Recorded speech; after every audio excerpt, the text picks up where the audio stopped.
To 30 minutes. Telugu రాష్ట్రాల్లో బహిరంగ దోపిడీ అన్న మాటకు బ్రాండ్ అంబాసిడర్ గా మారాయి ప్రైవేట్ ట్రావెల్స్.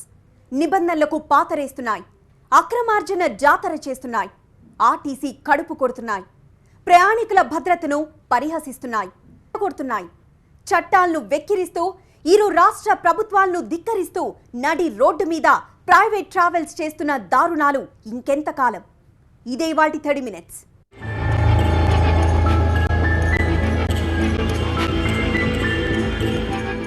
ప్రయాణికుల తలరాతలను తామే రాస్తామంటాయి. అదృష్టం బావుంటే గమ్యస్థానానికి, లేకుంటే ఆస్పత్రికో కాటికో. ఆర్టీసీని నిర్వీర్యం చేస్తామని శపథం పూన్నాయి. ఏటా వందల కోట్ల రూపాయల నష్టాన్ని ఆర్టీసీ నెత్తిన రుద్దుతున్నాయి.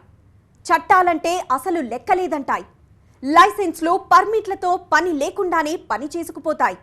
ఒకటా రెండా తెలుగు రాష్ట్రాల్లో ప్రైవేట్ ట్రావెల్స్ అసలు బతికేంటో విప్పితే కనిపించేదంతా అరాచక భాగోతమే, వినిపించేదంతా అక్రమార్జన పర్వాలే. ప్రపంచంలోనే అతిపెద్ద రోడ్డు రవాణా సంస్థ, అత్యధిక సంఖ్యలో ప్రయాణికులను గమ్యస్థానాలకు చేర్చుతున్న సంస్థ.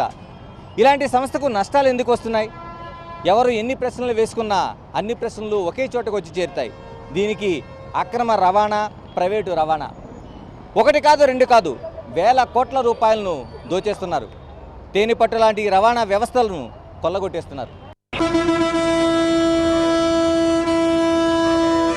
ఆర్టీసీ అంటే సురక్షిత ప్రయాణానికి పెట్టింది పేరు.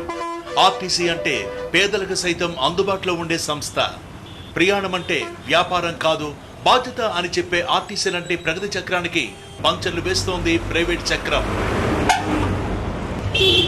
ఆర్టీసీ నష్టాల్లో మునిగిపోతే కష్టం ప్రజలకే. ఆర్టీసీ బస్సుల్ని నడపలేక చేతులెత్తే పరిస్థితి వస్తే ఫలితం అనుభవించాల్సింది ప్రజలే. ఇప్పుడు ఆర్టీసీ అలాంటి స్థితిలోకి వెళ్లిపోతోంది. ప్రగతి చక్రం వేగంగా తిరగలేక సతమతమవుతోంది. ఏటా వందల కోట్ల రూపాయల నష్టాన్ని మోయలేక అల్లాడుతోంది. అందుకు కారణం ఒక్కటే, ప్రైవేటు ట్రావెల్స్. ప్రయాణికుల్ని దోచుకుంటాయి. చట్టాలకు వ్యతిరేకంగా వేల బస్సులు రోజు తిరిగేస్తున్నాయి. ఆర్టీసీని నిర్వీర్యం చేయడానికి అనుక్షణం తహతహలాడుతుంటాయి. బహిరంగ దోపిడీకి బ్రాండ్ అంబాసిడర్ గా వ్యవహరిస్తున్నాయి. ప్రైవేటు ట్రావెల్స్ గురించి ఇలా ఎన్ని చెప్పుకున్నా తక్కువే. ప్రైవేటు ట్రావెల్స్ మాఫియా కారణంగా తెలుగు రాష్ట్రాల్లో ఆర్టీసీకి ఏటా కలుగుతున్న నష్టం ఎంతో తెలుసా? 1500 నుంచి 2000 కోట్ల రూపాయలు. అత్యంత దారుణమైన విషయం ఏంటంటే చట్టాలను అతిక్రమించే విధంగా ప్రైవేటు ట్రావెల్స్ ను నిర్వహిస్తున్నారు. ప్రతి ప్రైవేటు ట్రావెల్స్ వెనక ఎవరో ఒక ప్రజాప్రతినిధి, రాజకీయ నేత ఉంటాడు. ప్రైవేటు ట్రావెల్స్ బహిరంగ దోపిడీలానే ఇది కూడా బహిరంగ సత్యం. ఈ నేపథ్యంలోనే దివాకర్ ట్రావెల్స్ అధినేత జేసీ ప్రభాకర్ రెడ్డిపై తెలంగాణ ఎమ్మెల్యే శ్రీనివాస్ గౌడ్ భొగ్గుమన్నారు. ఏదైనా కేసు ఉంటే చూపియండి అని అన్నాడు. మరి అది కూడా అందులో గూడ్స్ క్యారీ చేసిరని చెప్పి ఆర్టీఐ అధికారులు కేసు బుక్ చేసినటువంటి ఛార్జ్ షీట్లో ఉంది. మరి అది కూడా వాళ్ళ ఆధారాలు తెచ్చి మాకు ఆర్టీఐ అధికారులు ఇవ్వడం జరిగింది. అదేవిధంగా నేను పర్మిషన్తోనే నడుపుతున్న, నిబంధనలకు లోబడి నడుపుతున్నా అన్నాడు. కానీ పర్మిషన్ ఇచ్చింది కాంట్రాక్ట్ క్యారేజ్, నడిపింది స్టేజ్ క్యారేజ్. ఇది కూడా అక్రమమే. పెళ్లిళ్లకు, విహారయాత్రలకు మాత్రమే ఉపయోగపడే పర్మిట్ తీసుకొని ఈ రకంగా నడుపుతున్నారు. కనుక మరి ఆర్టీసీకి నష్టం రావడానికి ఇవన్నీ గ్రాడ్యువల్గా తగ్గించుకుంటూ పోవాలని మేము చెప్తే శ్రీనివాస్ గౌడ్ విమర్శలపై జేసీ ప్రభాకర్ రెడ్డి స్పందించిన తీరు, ఆ క్రమంలో చోటు చేసుకున్న హై డ్రామా అందరికీ తెలిసిందే. ప్రైవేటు ట్రావెల్స్ స్టేజ్ క్యారియర్లుగా బస్సుల్ని నడపడానికి తెలుగు రాష్ట్రాల్లో అనుమతి లేదని చట్టం చెబుతోంది. కానీ ప్రతిరోజు నడి రోడ్డున్న చట్టాన్ని ఎగతాళి చేస్తూ ప్రయాణికుల భద్రతను వెక్కిరిస్తూ వేల ప్రైవేటు బస్సులు పరుగులు పెడుతున్నాయి. తెలుగు రాష్ట్రాల్లో ట్రావెల్స్ మాఫియా ఎంతగా చెలరేగిపోతుంటే నియంత్రించడంలో అధికార యంత్రాంగాలు ఘోరంగా విఫలమవుతున్నాయి. కాంట్రాక్ట్ క్యారియర్స్ గా పర్మిట్ తీసుకుని స్టేజ్ క్యారియర్స్ గా నడుపుతూ ఆర్టీసీని నష్టాల్లో ముంచుతున్నాయి. చట్టాలు కూడా ప్రైవేటు ట్రావెల్స్ మాఫియాను కంట్రోల్ చేసే స్థాయిలో లేకపోవడంతో వారి ఆగడాలకు అడ్డే లేకుండా పోయింది. పాలెం బస్ ఇన్సిడెంట్ అయిన వెంటనే అన్ని ఆన్లైన్ సంస్థల మీద కూడా, షాపుల మీద కూడా మనం దాడి చేసి వాళ్ళ కంప్యూటర్లు, రికార్డ్స్ అవన్నీ కూడా స్వాధీనం చేసుకోవడం జరిగింది. వాళ్ళ గురించి కూడా మనం కోర్టులో కేసు వేయడం జరిగింది. అయితే కోర్టు వారు ఫైన్ విధించి వదిలేశారు, అది వేరే విషయం. But we have tried to control them through that they have to take licence in the form of canvassing agents. దీని కింద వాళ్ళు మన చట్ట ప్రకారం మోటార్ వెహికల్ చట్ట ప్రకారం తీసుకోవాలి. అది మేటర్. వీళ్ళు కేసు పెడతారు, వాళ్ళు ఫైన్ కట్టి మళ్ళీ చట్టాన్ని అతిక్రమిస్తారు. నేరం చేయడం వల్ల కలిగే లాభం ముందు ఒక వంతు కూడా ఫైన్ లేకపోవడంతో ప్రైవేటు ట్రావెల్స్ మాఫియా ఆగడాలకు అడ్డు లేకుండా పోతోంది. ప్రైవేటు ట్రావెల్స్ మాఫియా చెలరేగే తీరు, కాంట్రాక్ట్ క్యారియర్ పర్మిట్ తీసుకుని స్టేజ్ క్యారియర్ గా నడపడం, ఆన్లైన్లో బుకింగ్స్ చట్టవిరుద్ధమైన నిత్యం అదే పని చేయడం, బ్రోకర్స్ ను పెట్టుకోకూడదు. ప్రతి ట్రావెల్స్ కు బ్రోకర్స్ ఉంటారు. పండుగ వేళ టికెట్ రేట్స్ ను నిస్సిగ్గుగా 3 పెంచేస్తారు. ఒకే నెంబర్తో 2 నుంచి 4 బస్సులు నడుపుతారు. ఆన్లైన్లో ప్రైవేట్ ట్రావెల్స్ బస్సులు బుకింగ్స్ చేయకూడదు. కానీ ప్రతి ప్రైవేట్ ట్రావెల్స్ మేనేజ్మెంట్ కూడా సొంతంగా వెబ్సైట్ నిర్వహిస్తూ ఆన్లైన్ బుకింగ్స్ కు సై అంటున్నారు. ఇవి కాకుండా రెడ్ బస్సు లాంటి 6 ప్రధాన సైట్స్ ప్రైవేట్ బుకింగ్స్ ను నిర్వహిస్తున్నాయి. ఆన్లైన్లో బుకింగ్స్ చట్ట వ్యతిరేకమంటే ఇష్టానుసారంగా టికెట్ రేట్స్ ను పెంచేస్తున్నాయి. ఒకసారి ఇక్కడ యాప్ లో హైదరాబాద్ టు రాజమండ్రి ఫేర్ చూడండి. పండుగ సీజన్ అయిపోయాక, అంటే ఉదాహరణకు జనవరి 21న హైదరాబాద్ నుంచి వెళ్లాలంటే 550 నుంచి 950 దాకా టికెట్ రేట్ ఉంది. అంటే సగటున 800కు అటు ఇటుగా ఉండే టికెట్ రేటు ఇప్పుడు ఎంతుందో చూస్తేనే గుండె గుబేలుమంటుంది. చూడండి, అత్యధికంగా 2850 రూపాయలు. అంటే అదనపు భారం 3 రెట్లకు పైమాటే. ఇంత దారుణంగా బహిరంగంగా దోపిడీ చేసి ప్రయాణికుల్ని కొల్లగొడుతుంటే అటు అధికారులు మాత్రం చర్యలు తీసుకుంటున్నాం అన్న మాటకే పరిమితమవుతున్నారు. చర్యలు తీసుకుంటే ప్రతిరోజు ఇన్ని వేల ప్రైవేటు బస్సులు చట్టాలను ఎలా అతిక్రమిస్తున్నాయి, ప్రయాణికులను ఎలా దోచుకుంటున్నాయి, ఆర్టీసీని ఎలా నష్టాల బాట పట్టిస్తున్నాయి. కాంట్రాక్ట్ క్యారీ తిరిగే హక్కే ఉంది, కానీ స్టేజ్ క్యారీ ప్రతి చోట ఆపి ఎక్కించుకోవడం అన్నది అది నిషిద్ధము. అయితే వారు అది మన చట్టాన్ని అతిక్రమించి వారు చేస్తున్నారు. సో దాని పట్ల కొంత చర్యలు చేపట్టారు. సో ఇటువంటిది ఇది ఆర్టీసీకి సుపరిణామం అని చెప్పొచ్చు. ఎందుకంటే మా బస్సులు ఏవైతే ధీటుగా వారు నడిపే బస్సులు ధీటుగా మన బస్సులు కూడా ఉన్నాయి. మనం కూడా గరుడ మల్టీ యాక్సెల్ తిప్పుతున్నాము. తర్వాత రాజధాని ఏసీ అన్న ఉన్నాయి. ఇలా రకరకాల కావాల్సిన బస్సులన్నీ ఉన్నాయి. కాబట్టి ఆ బస్సులు లేనంత మాత్రాన ప్రయాణికులకు ఏ విధమైనటువంటి అసౌకర్యం కలిగే అవకాశమే లేదు. ఆర్టీసీని కాపాడే సత్తా తెలుగు రాష్ట్రాలకు లేదా? ప్రైవేటు ట్రావెల్స్ ను నిలువరించే దమ్ము ఆర్టీఏకు లేదా? ట్రావెల్స్ మాఫియా ఆగడాలకు గోరి కట్టేదెప్పుడు? నిబంధనలకు విరుద్ధంగా ప్రైవేట్ బస్సులు తిరుగుతున్నాయి. ఒకరోజు కాదు, 2 రోజులు కాదు, ఏళ్ల తరబడి ఈ చట్ట వ్యతిరేక కార్యక్రమం జరుగుతోంది. సరే, తప్పు చేస్తున్న వాడికి కాస్తైనా భయం ఉంటుంది. ప్రజల మనసు గెలుచుకొని చేస్తున్న తప్పు పనిని కవర్ చేసుకోవాలన్న ఆతృత ఉంటుంది. కనీసం అదైనా ప్రైవేట్ ట్రావెల్స్కు ఉందా అని ఆలోచించడం కూడా పొరపాటే. ప్రయాణికులను దోచుకోవడం, ఇష్టారాజ్యంగా బస్సులు నడిపి వారి ప్రాణాలను తీయడం. ఇప్పుడు ట్రావెల్స్ మాఫియాకు పొలిటికల్ సపోర్ట్ మరింతగా పెరిగింది.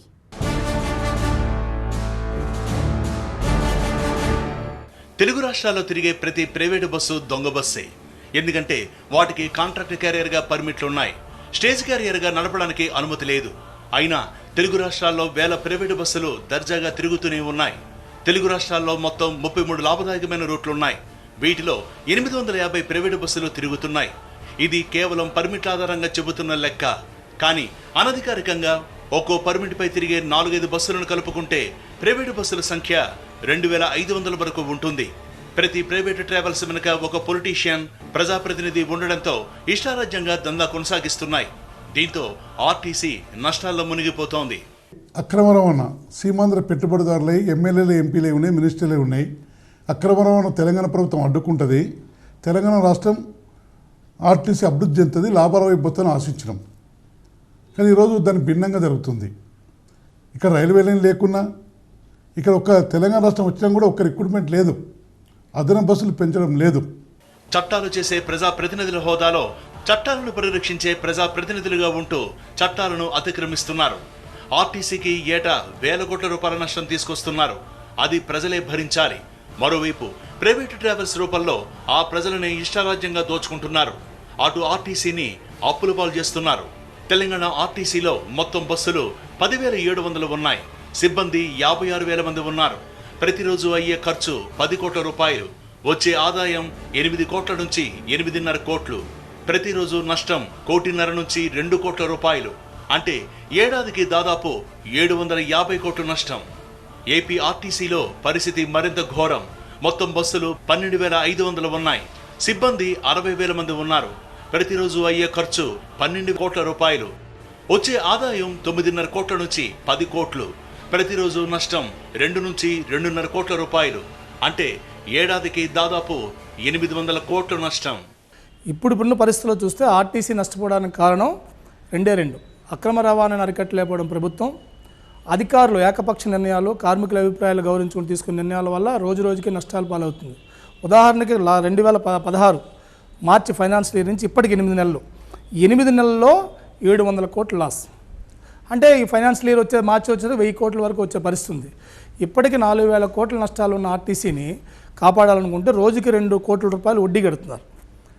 రోజుకి 2 కోట్ల వడ్డీ కడుతున్నటువంటి ఈ సంస్థను బతికి ఇవాళ నష్టాల పేరుతో షెడ్యూల్స్ తగ్గించడం వల్ల ఏ బస్సు ఎప్పుడు వస్తుందో తెలియని పరిస్థితి ఉంటే ఆర్టీసీ మీద పూర్తిగా నమ్మకం పోతుంది. నమ్మకం అనేది చాలా వాల్యుబుల్. ఆ నమ్మకం పోయే విధంగా అధికారులు వ్యవహరిస్తున్నారు. టికెట్ రేట్స్ ను 3 పెంచడం నుంచి పర్మిట్ లేకపోయినా స్టేజ్ క్యారియర్ గా కొనసాగించడం, అలానే ఆన్లైన్ బుకింగ్స్, ఇలా అన్ని కోణాల్లో చట్టాన్ని ప్రైవేటు ట్రావెల్స్ మాఫియా అధిగమిస్తోంది. రాజకీయ నేతల అండ చూసుకుని చెలరేగిపోతోంది. ప్రైవేటు ట్రావెల్స్ మాఫియా తాడతీయడంలో ప్రభుత్వాలు చిత్తశుద్ధిని ప్రదర్శించిన దాఖలాలు లేవు. అదే సమయంలో ఆర్టీసీ నష్టాల్లో కూరుకుపోతోంది. ఆర్టీసీని ఆదుకునే క్రమంలోనైనా ప్రభుత్వం చిత్తశుద్ధిని ప్రదర్శించాలని యూనియన్ నేతలు కోరుతున్నారు. చైనాలోని ఒక బీజింగ్ టౌన్ తీసుకుంటే దాదాపు సాలినం 11,000 కోట్ల రూపాయలు చైనాలో అక్కడ ప్రభుత్వం అక్కడ ఆర్టీసీకి సమకూరుతుంది. ఇది ప్రతి క్వార్టర్లకి ఒక 3 నెలలకు ఒకసారి ఎంత నష్టం వస్తుందో బడ్జెట్లోనే అక్కడ పెడతారు. ఇక్కడ కూడా బడ్జెట్లో పెట్టాలని మేము ప్రభుత్వాన్ని కోరుతున్నాం. గతంలో బడ్జెట్లో పెట్టిన సందర్భాలనే కానీ బడ్జెట్ను పెట్టినా కూడా పేమెంట్ చేసే సందర్భం ఉంది. కాబట్టి ఇప్పుడు ప్రభుత్వం దీన్ని ఒక బడ్జెట్లో తీసుకొచ్చి ఖచ్చితంగా ఎప్పుడైతే వీళ్ళకి సకాలంలో ఇవ్వాలని ఇచ్చే ప్రయత్నాలు చేస్తే ఈ ఉదాహరణకు మేము ఉన్న అప్పులకు రోజు 1 కోటి రూపాయలకు చొప్పున మిత్తి కడతాం. లాభదాయకమైన రూట్లలో మాత్రమే ప్రైవేటు ట్రావెల్స్ బస్సులు తిరుగుతున్నాయి. అది కూడా అక్రమంగా, చట్ట విరుద్ధంగా. ఆర్టీసీ అన్ని రూట్లలోనూ తిరగడం వల్ల నష్టాలు తప్పడం లేదు. ప్రైవేటు ట్రావెల్స్ బెండు తీసే క్రమంలో ప్రభుత్వాలు, అధికారులు సక్సెస్ అయితే కొంతలో కొంత ఆర్టీసీ కోలుకుంటుంది. ఆ దిశగా కూడా ఎలాంటి చర్యలు లేవు. దీంతో ప్రగతి చక్రానికి వరుస పంక్చర్లు పడుతూనే ఉన్నాయి.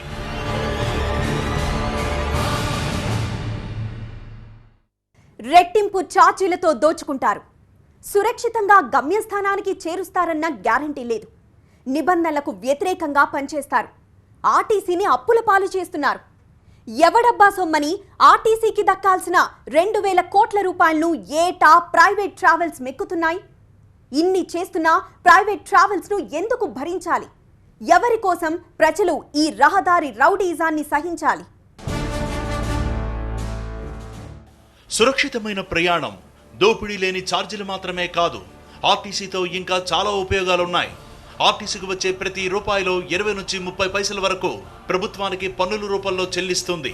అంటే అవి తిరిగి ప్రజల కార్యక్రమాలకు ఉపయోగపడతాయి. అలాంటి ఆర్టీసీ మనుగడని ప్రశ్నిస్తున్న ప్రైవేటు ట్రావెల్స్ మీద ఉక్కుపాదం మోపే దిశగా మాత్రం చర్యలు లేవు. 2 తెలుగు రాష్ట్రాల్లో ఆర్టీసీకి ఉన్న అప్పులెంతో తెలుసా? తెలంగాణ ఆర్టీసీకి 3,000 కోట్ల రూపాయల అప్పు ఉంది. ఏపీ ఆర్టీసీకి 4,000 కోట్ల రూపాయల అప్పు ఉంది. తెలంగాణ ఆర్టీసీకి ఉన్న అప్పు 3,000 కోట్ల రూపాయలకు ప్రతి ఏటా మరో 750 కోట్ల రూపాయలు వచ్చి చేరుతుంది. అలానే ఏపీ ఆర్టీసీకి ఉన్న 4,000 కోట్ల రూపాయల అప్పుకు ప్రతి ఏటా మరో 800 కోట్ల రూపాయలు వచ్చి చేరుతుంది. ప్రైవేటు ట్రావెల్స్ మాఫియాకు చెక్ పెడితే చాలా వరకు నష్టం తగ్గుతుంది. చట్టాన్ని అతిక్రమిస్తే బస్సుల్ని సీజ్ చేస్తున్నామని ఆర్టీఏ అధికారులు చెబుతున్నారు. కానీ బస్సులను సీజ్ చేయడం అన్నది ప్రైవేటు ట్రావెల్స్ దోపిడీని ఆపలేకపోతోంది. ఎందుకంటే నామమాత్రపు ఫైన్స్ ప్రైవేటు ట్రావెల్స్ కు చెక్ పెట్టలేకపోతున్నాయి. సీజ్ చేస్తాము. ఒకవేళ వాళ్ళ డాక్యుమెంట్స్ లేకపోయినా కానీ ఒకసారి ఒరిజినల్ డాక్యుమెంట్స్ చాలా మందికి ఒక్కోసారి పెట్టుకోరు. అలాంటప్పుడు సీజ్ చేస్తాము. స్టేజ్ క్యారీ తిరిగినా కానీ గూడ్స్ క్యారీ చేసినా సీజ్ చేస్తాం. సుమారు 119 వెహికల్స్ ఇప్పటివరకు సీజ్ చేసినాం ఈ స్పెషల్ డ్రైవ్లో. జర్నీలో గుండెలపై ఎంత భారం మోపే ప్రైవేటు బస్సులు అదే స్థాయిలో ప్రయాణికుల భద్రతకు భరోసా ఇవ్వడం లేదు. అందుకు ఎన్నో ఉదాహరణలు ఉన్నాయి. ఇంత దోచుకుంటున్నా అబ్బే లాభాలేవి అని పెదవిరుస్తున్నాయి ప్రైవేటు బస్సు ఏజెన్సీలు. నష్టాలతో బస్సులు నడుపుతున్నామంటూ దిక్కుమాలిన కారణాలు చెబుతున్నారు ఏజెంట్లు. ఈసారి రెగ్యులర్ బస్సులు ఆల్మోస్ట్ ఫుల్ అవ్వట్లేదు. అలా 3 days నుంచి బస్సెస్ కూడా ఖాళీ అయిపోతున్నాయి. ఇదివరకు మామూలుగా సంక్రాంతి వచ్చిందంటే 1 week నుంచి బిఫోర్ ఫుల్ అయిపోయేటివి. ఈసారి అసలు ఇంకా 3 days పెట్టుకుని ఉండగా ఇప్పటి వరకు ఏమీ లేదు. మామూలుగా రెగ్యులర్ రేట్ల మీద ఫుల్ అవ్వట్లేదు, ఇంకా స్పెషల్ ఎక్స్ట్రా రేట్లు ఏడా పెడతారు, అవ్వట్లేదు అసలు. అడ్డగోలుగా టికెట్ ధరల్ని 3 పెంచేసి రేట్స్ పెంచలేదని బస్సులు ఖాళీగా వెడుతున్నాయని కపట నాటకాలు ఆడుతున్నారు ఏజెంట్లు. పాలెం బస్సు ఉదంతం తర్వాత ఆర్టీఏ అధికారులు ప్రైవేటు బస్సుల మీద ఉక్కుపాదం మోపారు. ఆ సమయంలో ఆర్టీసీ ఆదాయం 200 కోట్ల రూపాయలు పెరిగింది. ప్రైవేటు ట్రావెల్స్ అరాచకాలకు అడ్డుకట్ట వేస్తే ఆర్టీసీ ఎంతగా వెలిగిపోతుందో, ప్రజలకు సురక్షితమైన దోపిడీ లేని ప్రయాణం ఎలా అందుబాటులోకి వస్తుందో ఆ ఘటన తేల్చి చెప్పింది. ఆ తర్వాత కథ మళ్లీ మొదటికొచ్చింది. సురక్షిత ప్రయాణానికి చిరునామాగా చెప్పుకునే ఆర్టీసీ ప్రైవేటు మాఫియా దెబ్బకు తన్ను రక్షించే నాదుడి కోసం ఎదురుచూస్తోంది. ఇప్పటివరకు కోట్ల రూపాయల నష్టాన్ని క్యాల్కులేట్ చేయడానికే కాలం గడిచిపోతుంది. అయితే ఆర్టీసీ లాభాల పరుగుకు అడ్డుగా ఉన్న స్పీడ్ బ్రేకర్లను తొలగించడానికి కఠినమైన నిర్ణయాలు తీసుకోవాల్సిన అవసరం ఎంతైనా ఉంది. మరోవైపు ఆర్టీసీ బస్సుల వేగానికి కాదు, పరుగులు పెడుతున్న నష్టానికి కంట్రోలర్లు ఏర్పాటు చేయాల్సిన అవసరం మరింతగా కనిపిస్తోంది. కెమెరా పర్సన్ రంగాతో గణేష్, TV9 హైదరాబాద్. సమంజసమైన ఛార్జీలు మాత్రమే చెల్లించడం, సురక్షితంగా ప్రయాణించడం ఇవి పౌరుల హక్కులు. నిబంధనలు మాత్రమే కాదు, ఈ హక్కుల్ని కూడా కాలరాస్తున్నాయి ప్రైవేట్ ట్రావెల్స్. ప్రైవేట్ మాఫియా దోపిడీ గురించి ఇకపై జరగాల్సింది చర్చలు కాదు, పోరాటం. ఆర్టీసీని కాపాడుకోవడానికి ప్రతి పౌరుడు ఉద్యమం చేయాల్సిన సమయం వచ్చేసింది. ఎందుకంటే అటు ప్రభుత్వాలు ఇటు అధికారులు చేస్తోంది ఏమీ లేదు కాబట్టి. ఇదే వాటి 30 minutes. చూస్తూనే ఉండండి TV9.